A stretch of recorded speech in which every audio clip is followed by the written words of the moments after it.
6 months ago, I didn't own a single phonograph, so I'm not claiming to be an expert in any way, shape, or form. I'm willing to accept any and all advice.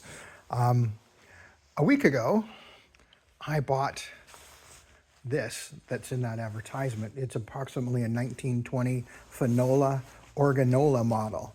It is massive compared to your average phonograph.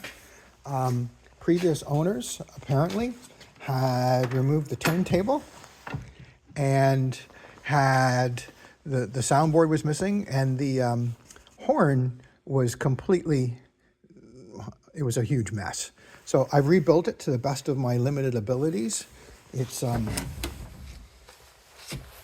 least a horn now where there wasn't one. We'll go into the pipes later, or the missing pipes, and whether I'll have to replicate them or not, I don't know.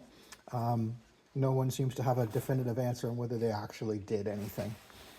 Now, what I bought was a similar, well, it's the same manufacturer and it's from the same year. This that I have is the Organola, and the parts one that I got is the Grand Duke. Much smaller unit, everything's smaller. But the Grand Duke at least has all its pieces. I bought it a couple days ago, and the turntable wouldn't turn at all, which is unfortunate. But when I brought it home, I spun it a bit with my fingers, and I took the brake off, and it decided to spin at supersonic speeds. So someone had wound it really tight, and I don't know how long it was super tight. But anyway, what I'm hoping to do is make another soundboard for it. There's a bigger one because it definitely won't fit into the huge gap over there. And figure out the spacing of, perhaps where this needle rests is pretty much in the center. So if I can get that needle to mount in the center, that's what I'll do.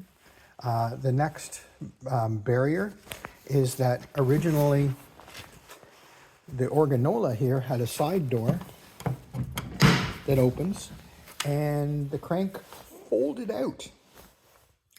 A sort of useless thing from what I can see, but at any rate, the crank that's part of the smaller one here definitely would not extend out far enough because this unit is so much bigger.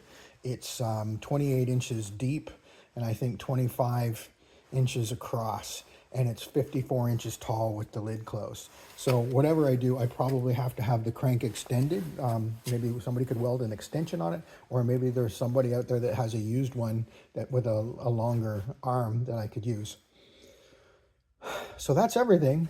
This motor is going to need work. I'm going to build a board to go in there.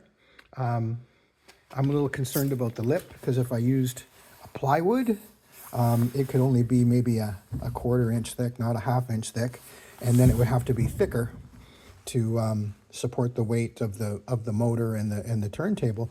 But would that plywood lip warp because of all the weight? Anyway, those are all my concerns that I can think of at the moment.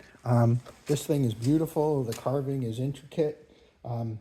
Someone much wiser than I told me that it is a Rococo motif, and it's asymmetrical at the bottom.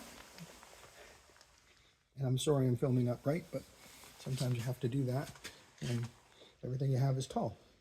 Anyway, thanks for your time.